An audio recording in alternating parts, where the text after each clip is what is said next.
Good morning, everybody. Warm welcome to our audience to listen to our webinar on the UK market. And sometimes we believe that the UK market is maybe underrated. It's a very, very important market for European travel. And we're delighted to discuss here today the expectations for 2023, the environment we have, how people are looking and seeing the UK market in 2023, especially towards the Nordic region and beyond. And we're delighted to welcome our panel here today. Let me introduce them to you. First of all, we're delighted to have Katja Auchela from the Expedia Group. Good morning, Katja. Also delighted to welcome Tom Wilkinson from Exodus Travels. Good morning, Tom. Also, we're lucky to have direct from the Nordics, Niko from SAS, Scandinavian Airlines. Good morning, Niko. And of course, my colleague, Andy Fairburn from Nordic Tourism Collective. Hi, Andy. Good morning, Paul, and welcome. Thank you for inviting me. You're very welcome. Lovely to have you on. Okay, right, we're going to get underway now to sort of set the scene now on the UK market. And I'm going to ask Katja to start preparing to share her screen. And Katja is going to give us a general description, a general presentation on how things are in the markets after the turbulent times that we've been facing. Katja is just lining up the slide now, and it looks all good. Over to you, Katja. Thank you. Everybody able to hear me okay? Great. Yeah. All right, perfect. Well, thanks, first of all. Thank you, Andy. Thank you for having me on this webinar today. So we're going to go through some general trends in terms of the latest data and insights on how travel is returning on a global level, and also how you as travel businesses can capture and drive that demand as well to help you recover and rebuild. So I'm just first going to give you a little bit of flavor into the actual scale of the data and insights that we actually have available to us here at Expedia Group. So we believe truly that travel is the force for good, and we can see that traveler behaviors, motivations, and the influences can also vary and shift quite a bit. So we here at the Media Solutions, which is the marketing organization within Expedia Group, use data to really understand travelers and help industry and our partners to turn those insights into action. And so Expedia Group consists of over 200 localized websites around the world. And this means that millions of people from around the world are constantly searching our websites, using our sites every day for inspiration, research, and also booking hotels, booking flights, car rentals, activities, and much more. And all of this traffic results into about 70 petabytes of data leveraged across our platform. And just to give you a little bit of insight into what that petabytes actually mean. So about 10 million photos downloaded on Facebook is about 1.5 petabytes. So that means that we have a huge amount of data on our fingertips as well. And we can tap into this data to really understand traveler intent and demand, as well as those behaviors and trends, including where, when, how people actually are booking their travels. And in addition to the first-party data, we also conduct lots of third-party research to really get to the why behind the traveler decisions. And I'm going to talk you through some of the examples of that research that we've done recently, as well as some recent trends into the travel intent. And I think it's quite important before we move into the more recent trends to kind of look a little bit back as to where we actually have been in the last couple of years. So everybody remembers the beginning of 2020 as being defined the year of cancellations. As we all know, very sadly, travel globally came to a near stop, and about 80% of all the global travelers actually changed their travel plans in 2020. And about 37% of them cancelled or postponed all travel during this year as well. However, once we fast forward into 2021, this was defined as the year of people missing travel. So even in the early 2021, we saw that around half of those people that we surveyed were actually saying that they still weren't looking to resume travel. And lots of them were also saying that their recent vacation was over a year ago. But we were seeing that the searches and travel intent were definitely on the rise, but lots of the people still didn't necessarily feel comfortable booking travel because of all the rapidly changing restrictions and the borders being closed in the short notice. But then when we moved into 2021, we saw that we definitely started to reach that peak pent-up demand. And actually, with the vaccine rollout becoming more mainstream across the countries, we saw that lots of travelers became a lot more confident in planning those trips. And actually, by mid-2021, travelers told us that they're actually planning for travel to be one of their top expenses that year, which is obviously very, very encouraging. Looking into 2022, many people said that they actually were ready to travel to resume, and they were actually looking to spend more on travel, and also looking to do minimum of 2 leisure trips that year as well. And we're going to be looking a little bit more into that post-pandemic demand and intent in the coming slides as well. So this slide is just to really emphasize the fact how as soon as the countries lifted the travel restrictions, this resulted in the immediate positive international travel demand. So, for example, as soon as Japan opened or dropped their travel restrictions, we saw 60% growth in the searches for some of those major Japanese cities. So, despite the economy, all the geopolitical issues and the rising inflation, we're still seeing that people still definitely want to travel for the holidays, and they're looking at more city breaks, which we will see in the upcoming slides as well. And this is just to look a little bit more about the search trends in the last 3 quarters. So as you can see here, following the dark yellow line on the top, unsurprisingly, that shorter travel window to 0 to 21 days or 0 to 30 days still very much dominates the global share of searches all the way into Q3 2022.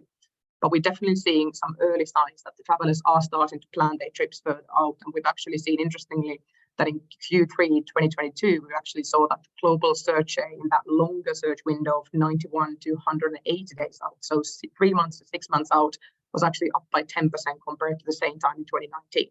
So that just talks about the fact that people are looking to start planning even further ahead than in 2019, which is quite encouraging. And also on the global level, we're seeing that the searches for travel for the holiday season, so this is looking at the November, December, are actually up more than 60% year on year. So people are looking for travel during the Christmas season as well. And we've also saw that we saw 65% year on year growth for the travel in 2023. So this is definitely something for the travel businesses to think about in terms of promoting deals around advanced bookings or also extended stays as well. And if we then take a quick look at the Nordic destinations performance from the UK perspective, so from the UK point of sale on Expedia Group channels. So going first into Q3 2022, so looking at that spring and early summer period, we saw tremendous growth of 280% year over year compared to the previous compared to the Q3 2021. And as we move into the middle of summer, early autumn in Q3, we still saw 85% year-on-year growth compared to the previous year. So there's definitely demand coming back from the UK point of sale to the Nordic destinations, which is very encouraging.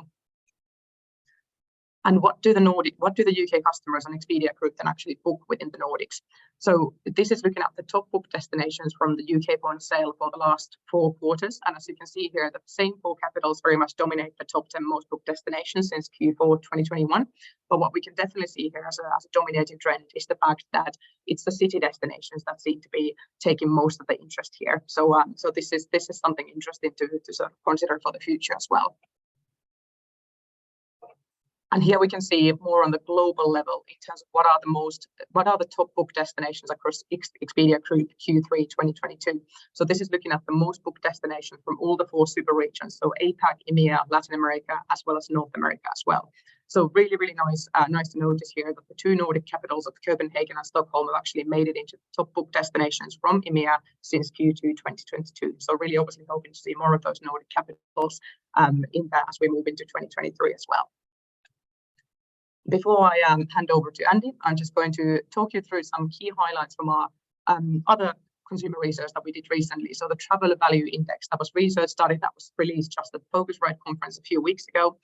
We studied 11,000 consumer respondents and 1,100 industry professional respondents, such as yourselves, including 11 different markets, so UK being one of them. So we conducted a similar study in the previous years to really track those travel trends and expectations during the pandemic. And these results are really speaking of attitudes, reactions, values, and behaviors, and as they are changing as we move out of the pandemic. So I thought this would be a quite nice slide to kick off with, because it really speaks about that not being able to travel has really reminded all of us how important it actually is. So connecting with friends and family, for relaxing, for exploring new places and cultures. 46% of the respondents say that travel is actually more important to them now than it was pre-pandemic. And 43% of the consumers are saying that they're looking to increase their travel budget for 2023. Also, the flexible working arrangements and the hybrid arrangements, for example, so travelers will continue to take advantage of these flexible work arrangements to combine their leisure and business trips. So 76% of the respondents say that they're planning to extend a work trip for leisure in the next 12 months, and 28% are saying that they're planning to take a so-called flexcation trip in the next year or so. We've also seen that the reasons for why people are traveling are changing a little bit compared to the last time we did this study. So in the earlier research, when we asked about the reasons for travel, most of the people were saying that they're traveling to spend more time with friends and family, which makes sense after such a long time of not being connected to your loved ones. But now we actually saw that 49% of the respondents say that they're traveling for mental and physical well-being or for a change of scenery, which also makes sense in the kind of a fluctuating climate that we're living at the moment. But also still 46% are saying that they travel to make up for the lost time with family and friends. So it is still very much one of the key reasons to travel. And then we come to sustainability, which is an ever important factor for our travelers. So 90% of our respondents say that they're looking for sustainable travel options when they're looking for their travel arrangements, and 50% are saying that they're actually willing to pay more for sustainable travel options. So I think that's a very, very important detail to remember. And also for you as travel businesses, if you are offering sustainable options, activities or amenities, do make sure to let the travelers know, because 2 out of 3 consumers actually want more sustainability information from their travel providers to really help them make those informed decisions. And I think that presents a clear opportunity for all the travel businesses as well. And when it comes to flexibility, travelers continue to demand this. And this is actually something that we're expecting to be a more permanent shift in travel expectations, so to last beyond the pandemic itself. So 47% of our respondents are saying that they would refuse a non-refundable lodging when traveling domestically, and 57% are saying that they would refuse this when traveling internationally. And when we asked them about non-refundable transportation, these percentages only increased. But then on the flip side, when we surveyed the industry professionals, why the industry professionals do rank refunds and flexible booking options as important to consumers, but they're clearly underestimating just how important, because only 63% of our professional respondents said that they will continue offering all or most flexible options. So we came to the end, and I know we went through a lot of important information in a very short period of time. So I just want to leave you with 2 key takeaways from the last few slides. So first of all, despite all the headwinds and the market fluctuations and the increasing inflation, we've seen that travel demand definitely remains steady. And also the shift in priorities and expectations of the consumers do continue to influence the strategy of travel businesses as we move into next year. And the spotlight is definitely on the sustainability, as 90% of the consumers are looking for sustainable options and half of them are willing to pay more for these. And also travelers are continuing to demand flexibility when it comes to their travel options. Thank you very much. And I'm going to hand over to Andy next. Thank you very much, Katja. Great insight there and some really important points which we'll discuss during our panel discussion a little bit later. So, okay, so thank you very much. And Andy, over to you for another look at the UK specific market. Thanks, Andy. Thanks, Paul. Let me just get my screen up.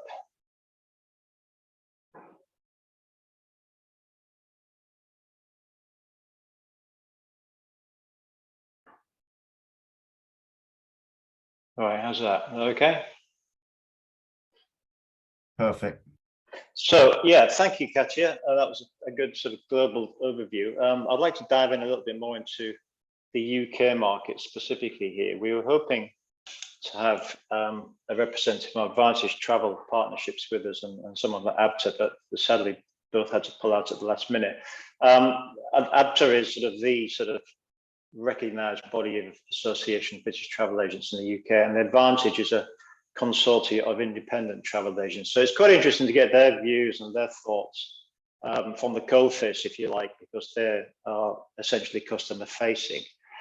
So the overriding viewpoint from a travel agent's perspective in the UK is that we are looking at a period of turbulence.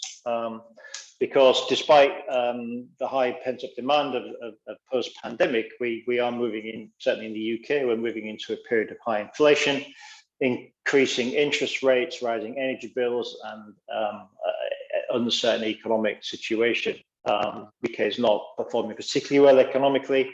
So there's a lot of question marks out there about sort of really what the situation is and how that's going to affect travel demand. However, the good news is that people are planning to prioritize, or seem to be planning to prioritize their holidays over other non-essentials. But we will see a change in the way that they book holidays and spend their money while they're away. And 61% of the UK, this is an ABTA research survey, 61% people say they plan to go abroad within the next year. So it hasn't really dampened demand that much, even sort of bearing in mind the chaos and the turbulence facing us. But in terms of changes, it looks as though certainly the feeling from the agency perspective is that 28% will choose cheaper travel options, 23% will eat out less, 22% will choose cheaper accommodations, 19% will only holiday in the UK, and 19% will choose destinations that are closer to home. So I think that's sort of the gloomy side of things, and I think that the thing is that a lot of people are looking to take shorter trips and looking at taking multiple mid-haul holidays rather than longer haul holidays, and I think that's good news specifically for the Nordic region. Some bigger, also more sort of interesting feedback from ABTA's research is that 29% of people or of their customers are planning to take an all-inclusive in 23, and this is the way in which they can manage their finances. So it looks like they're paying up front, and they're going into an all-inclusive environment, a resort or a hotel, and that means they don't have lots of expenditure or unforeseen expenditure when they're actually on holiday. So Barhead Travel, which is a large association, TUI, obviously everyone, and Jet2 Holidays, which is the second largest tour operator in the UK, are all seeing an increase in booking for all-inclusive breaks. And in fact, Club Med as well in the UK basically is now reporting that all-inclusive is the first choice for 22-23 winter sports, overtaking self-catering for the first time. Interesting, bearing in mind what Kachi said about wellness, it seems that 93% of people researched by ABTA say that obviously going on holiday improves their well-being and mental health. And I think that this is an important aspect of holidays. And I think this is one of the reasons where people are still very determined and very, very focused on still having that opportunity to travel. And I think that the favorite resorts, the European favorites in the UK, Spain, France, and Greece, Italy, all selling well.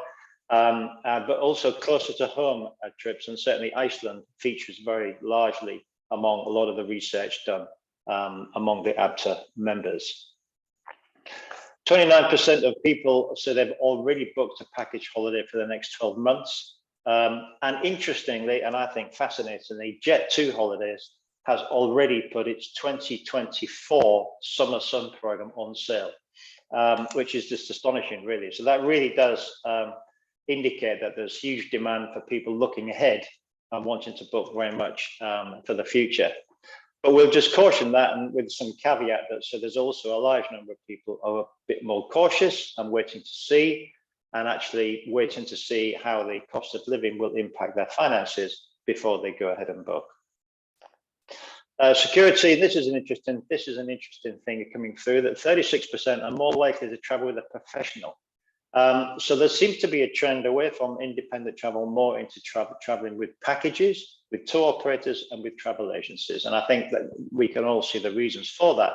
But I think that this is a significant trend which seems to be echoed both in ABTA and the Advantage research. So moving on to Advantage.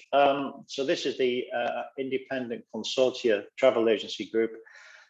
Their overriding feeling is that demand remains strong, certainly among their members. Cruising, cities, Christmas markets are among the current booking trends. They're seeing a much higher late booking market, and again, they have this feeling, or they have this research which shows that more Brits are actually using travel agents and tour operators and packages rather than booking their holidays independently. So very quickly running through the Advantage points, popular destinations, short-haul destinations are selling well. There's a large demand for cruising, and I think this probably is linked to the all-inclusive aspect in terms of you don't have any expenses when you're traveling. City breaks are a trend that's back. This is something that, again, Katia pointed this out in her research. But I think that members are seeing, Advantage members are seeing strong bookings for city breaks. Krakow, Prague, and Reykjavik are selling particularly well. And this winter, there's also increasing demand for Christmas markets as well. And we know that many of our destinations have very attractive and very lovely Christmas markets. And then again, the rise in all-inclusive, again, another trend that we're seeing very much from the Advantage members. Late bookings seem to be the norm. 50% of Advantage members said sales were of summer 23 were below pre-pandemic volumes, but that means that, I guess, as we move into the early 23, that will increase. But it just shows that there is this tendency for people to hang on a little bit and see how their finances are performing before they go ahead and actually book. More Brits, and again, more Brits are using travel agencies. Again, this move towards wanting to book with tour operators and wanting to book with travel agencies rather than doing it independently.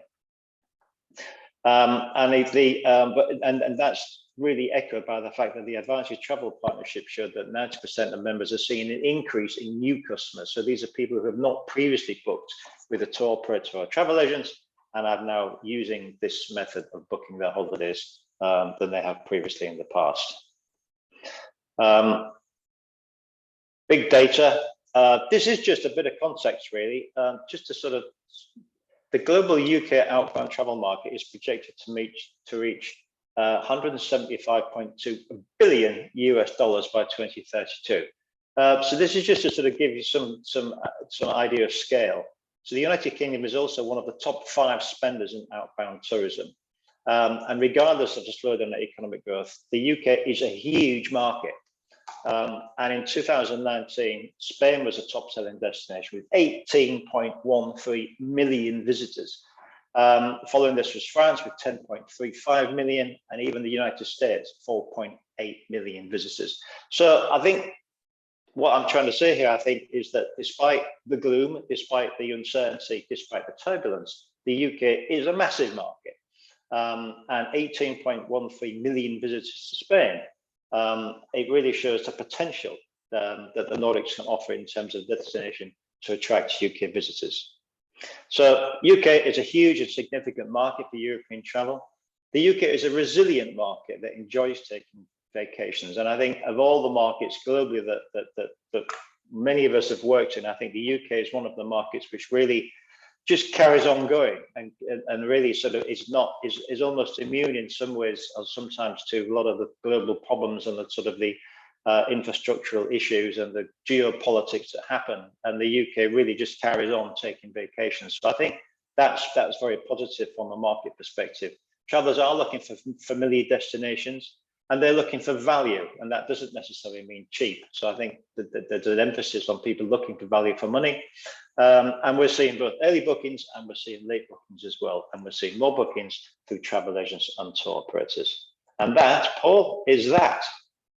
Super. Thank you very much, Andy. So many important points raised about the UK market in that presentation, and they will be now addressed during our questions to our panelists. So welcome once again, panelists, and we're going to open up to you all now. And first of all, I'd like to hear a tour operator perspective to Tom from Exodus Travels. We heard about from our presentations about the new focus on packages, that customers are really looking for more secure kind of bookings. We heard that there is a resilience in the UK market. Tom, what's your feeling about the outbound market? How are you finding bookings now for the winter period and moving a little bit forward? Are you feeling quite a strong focus on comfortable, confident, high quantity of bookings moving forward? Hi there. Yes, I think echoing a lot of what's been said before, we do expect demand to remain steady. There have been some bumps in the road over the past couple of months you've seen, and 2022 not only had people's desire to travel returning, but it had a few operational issues as we sort of dusted the covers off. All sorts of trips that we usually operate and things that potentially were very, very smooth a few years ago had to be started up again. You had, the issue often of a lot of new staff on both sides, but we've had a kind of a fairly safe, solid now, at least from a European point of view, good couple of months of operations. So we don't expect those kind of issues, be it airlines or ground operations that we had last year to come through. So from that point of view, we've pretty much managed to dust off and run all our most popular European products, which has been great. I think definitely then people's confidence has returned, and you've seen that as local restrictions ease, that's less of a worry from people's perspective of having to work out what is or is not allowed when they travel or to the country they're traveling to. I think we're all fairly now comfortable to travel, comfortable that there won't be surprises we didn't expect, or to turn up somewhere without having the relevant paperwork, because that's relaxed now. And I do think that has quite a big impact. And I think you're right in terms of possible impacts of things like the economic difficulties, conflict, and so on. You often have, let's say, a bit of a knee-jerk reaction when things first come out, and there's a bit of a pause while people have a look. I think very much reflected in some of the information we've just seen, and people then just have an eye on how it's going to impact them, but then also look further ahead to lock in their potential plans, potentially from a well-being point of view as well, to know there's something to look forward to, but to be able to then budget accordingly as the year goes through. So I think whilst it will have an impact, undoubtedly, it's more about how and where people travel and potentially the sort of booking windows they have. But certainly, yes, from a UK perspective, as we saw earlier, the idea of going on holiday is enshrined in our culture, so it's not something people give up easily. Thanks, Tom. Some great points there, and I think some reassuring points as well. That the resilience of the UK market is something that we should not underestimate. And moving on to you, Niko, from an airline perspective, SAS have been obviously reintroducing certain routes. How are you feeling the momentum at the moment, Niko, in this winter and looking forward to the summer? Are you feeling that there is a lot of reason to be optimistic to reintroduce routes, maybe more regular schedules? How's it looking on your front, especially from the UK to the Nordic region? Yes, thank you, and hello also from my side. We are also very optimistic, I must say. I would agree with the former speakers to a very large extent. The UK and of course we are very present in the London market, but not only in the London market. But we see a very, a good recovery. We are actually back on more or less pre-pandemic demand figures. It is a different demand. It's driven way more by leisure travel, leisure purpose travel comparing to business purpose travel. We have also, we are reshaping the whole company to be fit for this kind of new demand, and also build in more flexibility to deal with changes in the market. But we do expect a stabilized new baseline of demand to be set in 2023, but we are of course prepared to move if necessary. Just as an example, on London Heathrow, we are back on what we would call like a full schedule that is exactly the same as pre-pandemic. We fly 17 daily flights from Heathrow, and then if you add the other, Manchester, Aberdeen, and so forth, some seasonal routes, we are more or less 25 daily flights. So that's a good recovery, and we do plan to sell that capacity. Of course, one thing is to have capacity in the market, and another thing is to sell it. But actually, the UK market is, the very positive and good thing for us is that it's very diverse when it comes to business purpose, leisure purpose, like I mentioned, but also bi-directional. So it supports routes very well. So it's more diverse than, I would say, other European markets and routes. For the summer, you ask about the winter. The winter is looking fairly positive. For the summer, we actually plan to fly more than we have done before the pandemic, and even several years. As long as I've been around in the company, we will have the biggest summer production for the UK market, so it looks really good. Super, thank you, Niko. Niko, can I just ask you on one point? I think many people will be asking as well. Is that it's fantastic to hear that the numbers are back to pre-pandemic levels, and that will continue in the summer. Is it easy for airlines nowadays? Is it easier than it was to reintroduce and take away flights as situations occur? Or are we fairly confident when there are new routes introduced that, despite whatever economic headwinds we're facing, etc., or news that's very, very negative in terms of making people want to book trips, that we won't have this situation where routes will suddenly be taken away from us? Is there some kind of base level that we can be confident that flights that are reintroduced will stay open for the foreseeable future? Very, very difficult question, but as well a good question.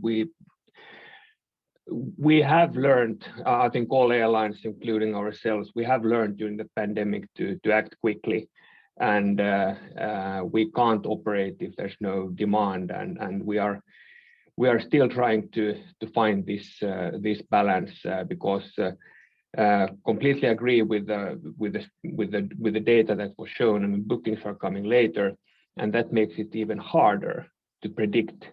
So you have to take the decision about flying or not flying a route even later than ever before. So those in combination make it a bit difficult. Then there are different types of routes and restrictions and so forth. You could say in a way, luckily at Heathrow, there's of course, everybody knows about the slot situation, and you need to protect the starting and landing times. So that wouldn't change over time. But of course, we could find new opportunities within those slot portfolios. But it depends very much, to answer your question, it depends very much from destination to destination. Some destinations we are very quick, and it's a very flexible thing to actually move capacity around. Some airports where you want to actually safeguard the slots, there you can't really move that quickly. That's very well answered. Thanks, Nick. And I think that's reassuring as well. But of course, we realize that things have happened since the pandemic, which makes things change much quicker. And I just wanted to just dwell on this one little bit longer about the Ukraine conflict. It's obviously affected some business to the eastern part of the Nordic region, and obviously to East Europe in general. Are there signs generally from the panelists that the continuing war will have, because it seems to be there for at least the midterm at the moment, unfortunately, that will have a less effect in 2023? Are we seeing the impact of it slightly less than we did, certainly for the first 5-6 months of the war, from February to early summer? Maybe I could ask that to Andy. What are your thoughts on that one?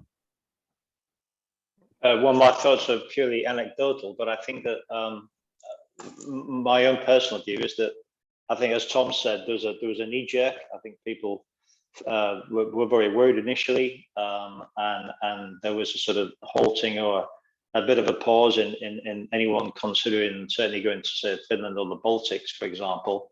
But I think that the UK market is a resilient and is a dogged and is a stubborn market in lots of ways, and they have very short memories. And I think that the Ukraine conflict, as awful as it is, has faded a little bit into the background on the news, and I think that people are less concerned about that now, certainly because the ambitions of Putin didn't turn out to be what they were, but also at the same time, I think because it's becoming normalized in some way, which is a terrible thing to say, but it's true. And I think people don't think about that now and don't seem to consider that if they're looking to travel, say, to Finland or to the Baltics. So that's just my personal view. I don't know, Tom, would you agree with that? Yes, I would.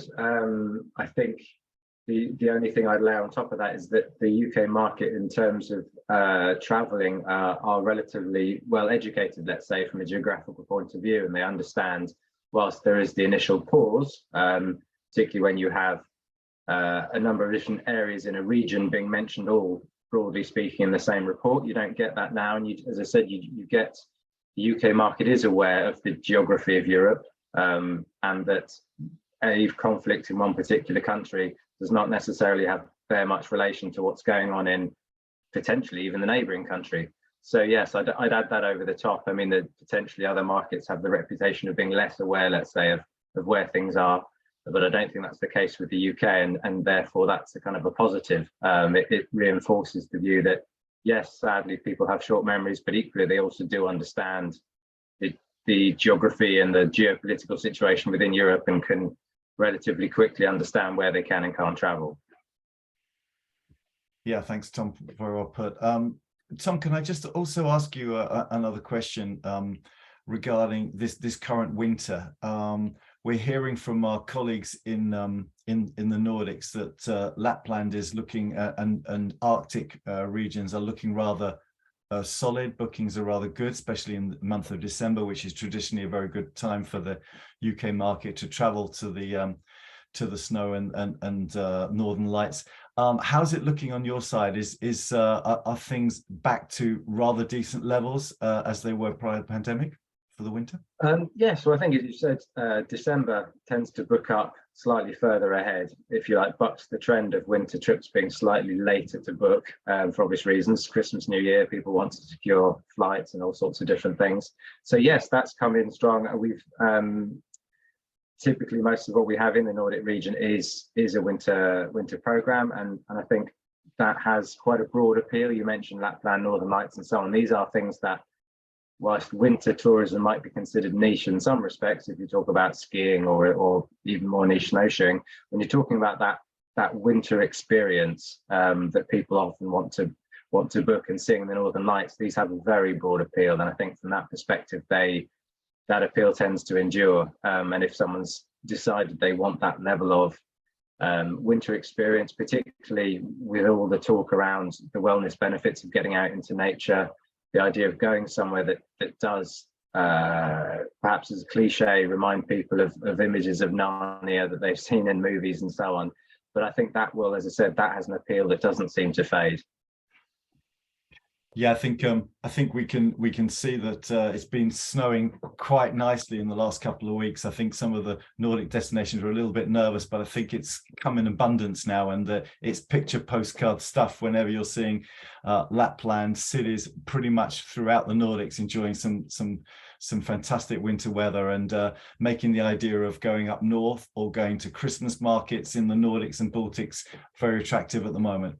Andy, what's your feeling in terms of the type of holiday people are looking at the moment? We saw the city break data previously from yourself and from Katja. Is the city break market one that we feel is going to be predominantly strong moving forward, both for spring and summer in 2023?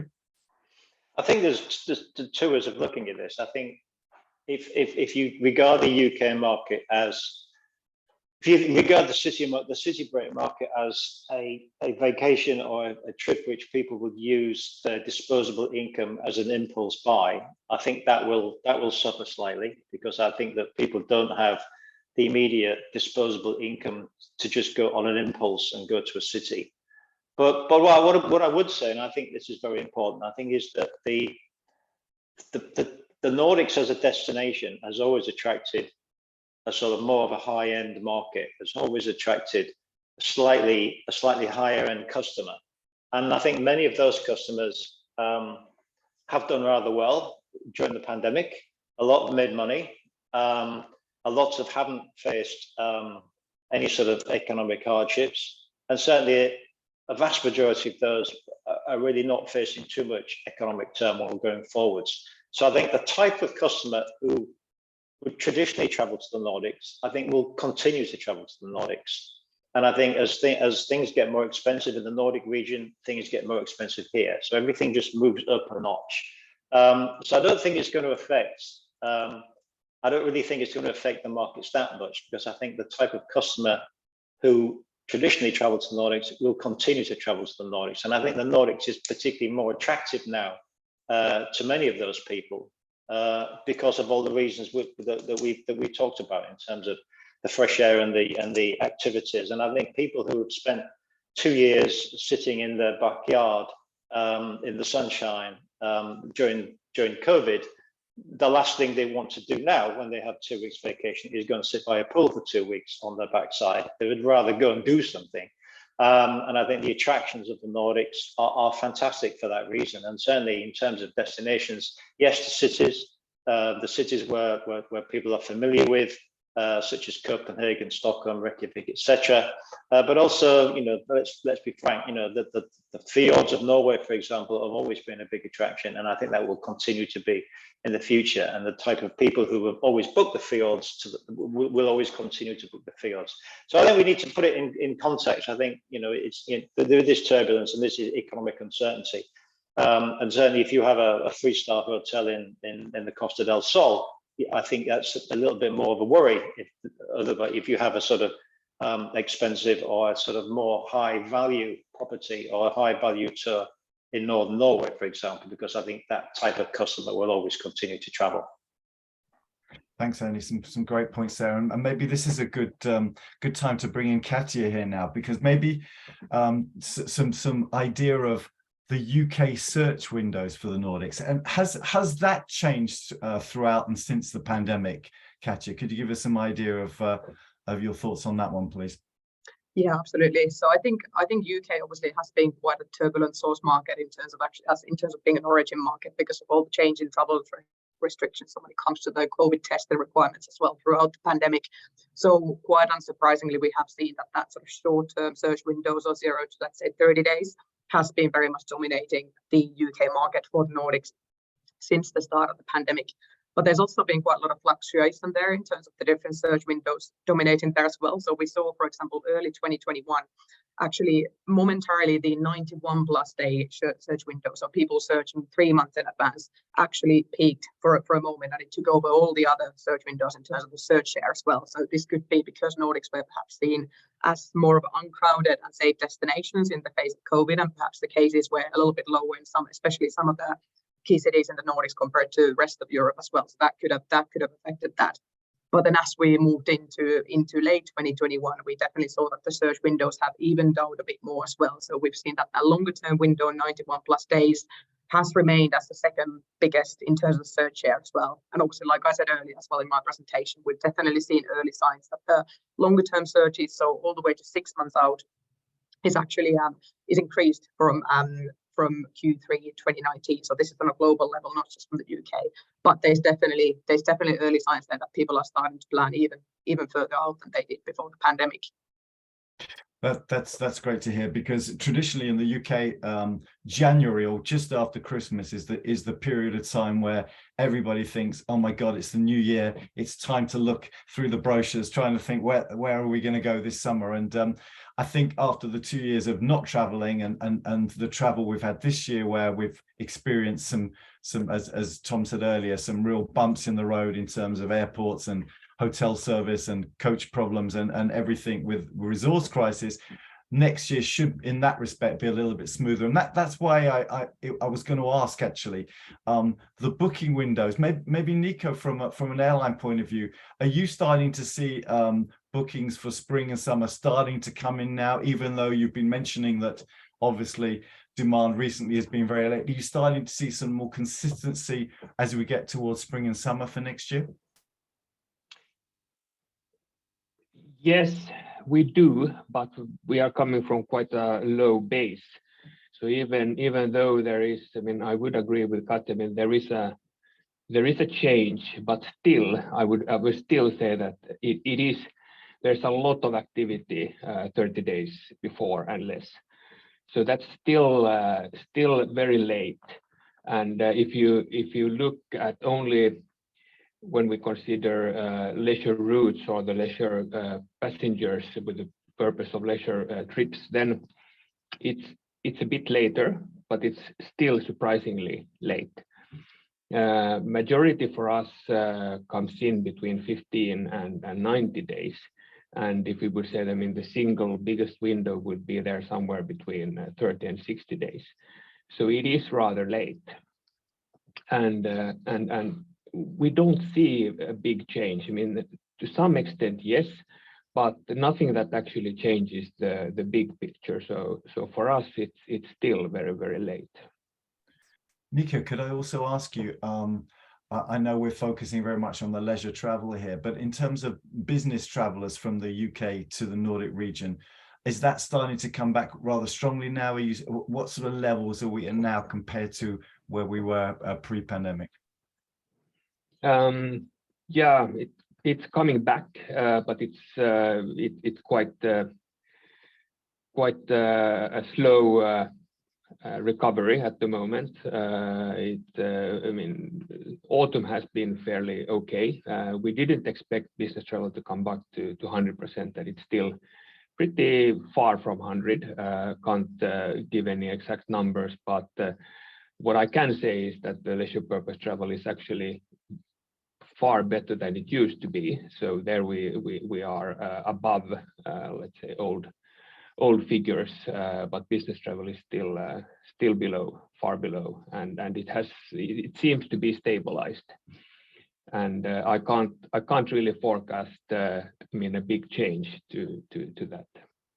So that means that obviously businesses are really looking, especially probably the large organizations, are reducing the amount of travels that they need to do to focus more on essential travel, which makes sense, which leaves, I guess, more opportunity for the leisure traveler. And as we've discussed from as soon as we started this discussion, you know, the leisure market is resilient and it is very important.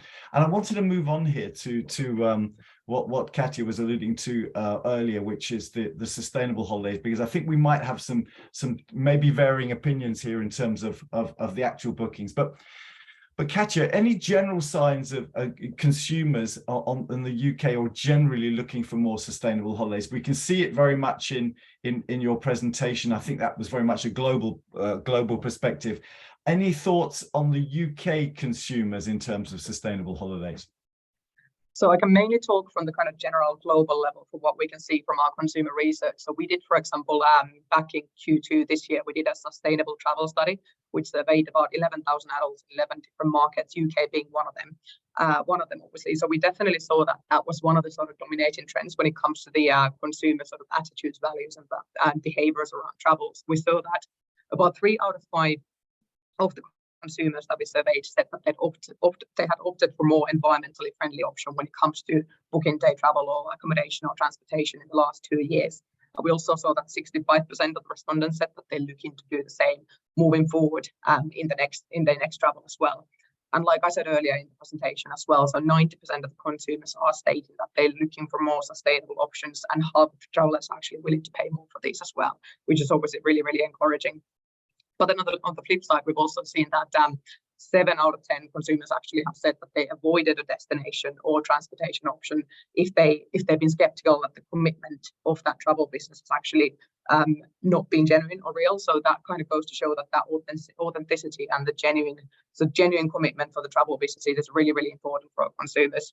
And there also seems to be still to some extent some confusion amongst the consumers when it comes to these sustainable options. So we saw that about 7 out of 10 actually admitted that they felt quite overwhelmed and confused about the sort of prospect of starting to be a more sort of a sustainable traveler as well. So I think in terms of the kind of key takeaways from this, we've definitely seen that we need more clarity as an industry and as travel businesses in terms of what kind of sustainable practices and options we actually provide for the customers as well. And so to talk a little bit more about the information and also the impact of these options to the environment. And another thing as well that I would point out here is the authenticity. So we've definitely seen, based on our research, that consumers are not really looking for just tick box exercises from the travel businesses when it comes to sustainability, but they actually want to see more proof points and actual data on these practices. And also finally, just perceived value as well. So just the fact that half of the travelers that we surveyed said that they're willing to pay more for sustainable travel, I think that definitely presents a clear opportunity for the travel businesses as well around the world and in the Nordics. Thanks. Into some interesting points there, Katja. And I think there's one thing is when people are surveyed for sustainable thoughts, they very often go, oh yeah, absolutely, I would choose a sustainable holiday. When it comes to pressing the button to book their holiday, for a little bit more. I'm sure many are very, very hesitant. And I reckon this is all part of the transition period of coming out of COVID. And as we're all becoming more and more aware of the climate issues that we're facing. And I wanted to ask that in maybe real terms for Tom here, in terms of his customers. Are you finding, finally, Tom, are we still not there yet, that those sustainable holidays that I'm sure Exodus Travels are offering, are they becoming more popular, or are we still not quite there in terms of genuine increase in bookings? Well, I think the important thing to say is that obviously Exodus operates in a slightly smaller space because we have guided group holidays. But within that, there is a huge amount of focus on sustainability, particularly because you might be doing a group traveling, trekking or cycling, or, you know, potentially into slightly more open natural areas, and therefore the potential impact of a group would be very easy to see. And I think from our perspective, whilst, you know, a big part of what we're doing actually is just communicating the fact that the holidays that we operate are set up to minimize the impact and run sustainably, as opposed to having individual ones within our group, if you like, that are a collection of more sustainable holidays. Our ethos is that all of our trips are set up to run in a responsible way, and that often the challenge therefore is simply to communicate that accurately to the clients. I think Katja mentioned this idea of being slightly overwhelmed with all the information out there. Communication is a key part of it. I think the type of clients we attract definitely are more sensitive to the sustainability angle, but I think also, to layer on top of that, they are trusting us to operate sustainably from the point of view of that it's not necessarily something they will have to think about too closely when they're on the ground, because we will have taken care of it. Now, on a very simple level, it's saying that if we had a group of 16 people and we handed out a plastic bottle to every single one of them, they're going to notice and they're going to call us out. So we're clearly, you know, we've been there for a number of years now, working very hard to get rid of single-use plastics, obviously in terms of what we can control, but influencing as far as possible what we can't control. So I think, yes, it is important. We spend a lot of time on feedback, asking clients what they think. Do they think we've operated the holiday in a responsible way? And that the feedback is very positive. And yes, you know, competitors within our space are putting out their sustainable messages as well. So you have to be clear. And I think what you need to do is just create the level of trust that actually, once they understand that our approach is the right one and suits them, they may not have to then almost be so active in it when they're there. Simply booking with us is a reassurance that they're going on something that has been set up in a responsible way. Yeah, some great points there, and I think you're absolutely right. We're at a point now where those looking for sustainable holidays are kind of entrusting the operators to come up with the solutions rather than them themselves at the moment. Andy, you're quite an expert on sustainability and sustainable tourism for the future. In terms of the UK market, are you seeing a lot more interest in the Nordics specifically for the kind of nature-based holidays, for the less crowded cities, etc.? Are you feeling there's a real momentum building up slowly post-pandemic for the destinations in this region for sustainability? Yes, I think there's two things. I think I agree with Tom 100% on this. I think that the feeling from the trade in the UK is that there's much more emphasis on expecting the tour operator to do the right thing. So I don't think people are looking specifically at this stage, for holidays or vacations which are specifically sustainable per se, but they are looking to work with an operator who performs with and operates on sustainable practices. And I think that's the key. And I think there's a big difference between something that looking for a sustainable holiday and looking for a holiday which is full of nature and wellness. So I think there's very much a trend towards, I think the Nordics is ideally positioned at the moment because there is this feeling within the UK that they're looking for nature, they're looking for wellness, they're looking for wide open spaces, they're looking for this what the Nordics can offer. And there's a huge amount of people in the UK who are willing to pay for that, and there's a lot of people who really want to do that. I think the whole sort of, and then they're then expecting to, because it's Nordics, they assume, or they are assuming, that the operator that they choose will follow sustainable practices in that process. And I think that's the thinking, I think, in the UK market very much. I don't think they're looking for specific sustainable holidays per se, but they're looking for operators they can trust. But I do agree with Katja in terms of clarity, and I know Paul's heard me tell this anecdote once before about trying to become vegan. So if you were sort of 5 years ago, you wanted to become vegan, it was very difficult, because you would go to a supermarket and there was only one packet of vegan biscuits on the shelf. So how do you become vegan? But if you go to a supermarket now, there are whole aisles and whole rows of vegan products. So it's actually much, much easier to become vegan now than it ever was. And it's much, much more easy now to go on a holiday sustainably than it ever was, because people like Exodus are actually offering sort of programs which offer, a guarantee that the practices that they use and the operators they work with and the suppliers they work with all perform and all adhere to sustainable practices. So yes, there is a trend, but I think we need to separate this trend slightly between what is sustainable and what is nature and wellness and wide open spaces, because I think the two are interlinked, but I think they are separate subjects. Absolutely. Thank you guys. Interesting. I wanted to ask you, Niko, we know that the airline industry is doing a huge amount of work on sustainable fuel and moving forward for the future. Are you getting a lot of customers going for the environmental trips to go for the sustainable flights options rather than the traditional ones, or are we not there yet? How are people looking at airlines now in terms of looking for that added value in environmental flying over there?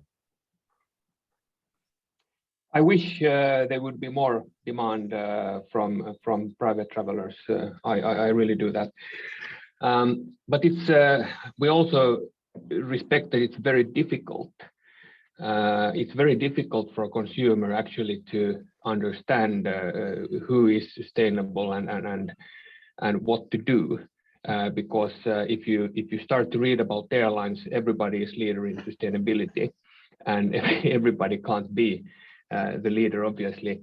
And I mean, we offer all the possibilities to both corporates, customers, and consumers to add, for example, biofuel, and we do offsetting for all our frequent flyers and so forth.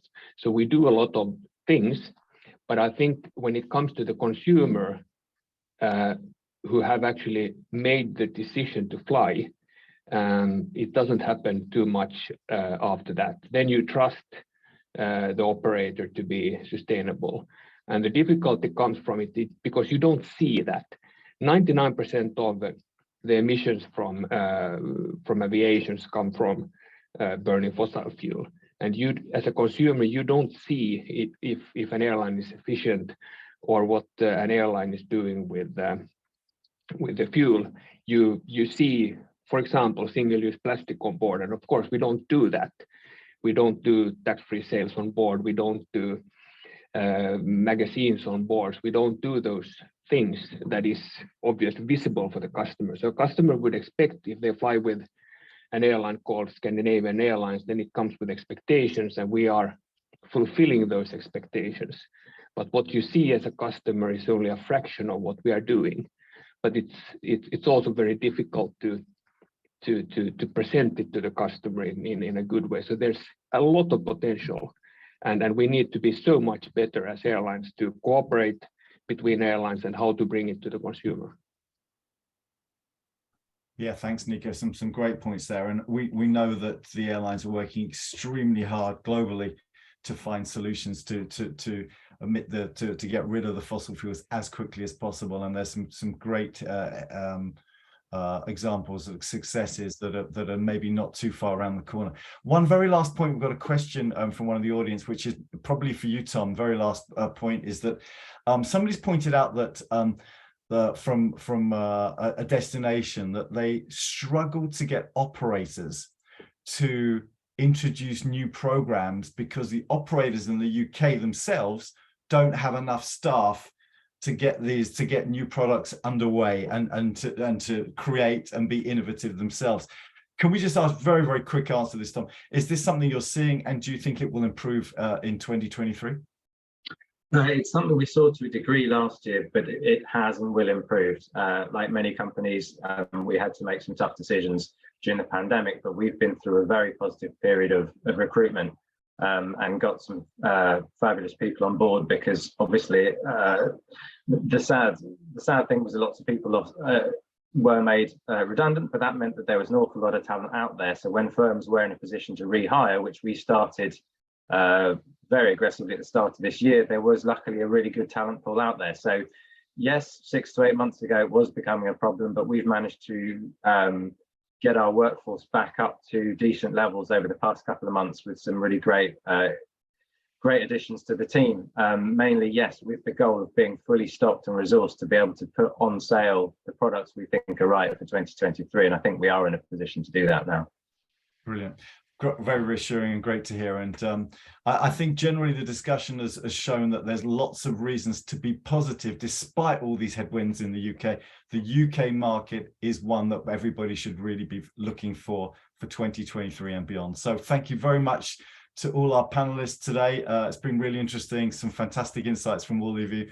Appreciate it very much. Next week we have our first Tech Matters webinar, which Andy will be hosting with our colleagues, and this is not for those that are really interested in tech. It's for tech solutions in the tourism industry, so do tune in for that one on the 7th of December. But just remains for me to thank our panelists, and thanks everybody for listening today, and please go ahead and sell and promote to the fantastic UK market. Thanks everybody, and wishing you all thanks. Thank you. Thanks everyone. Bye-bye. Thank Take you. care.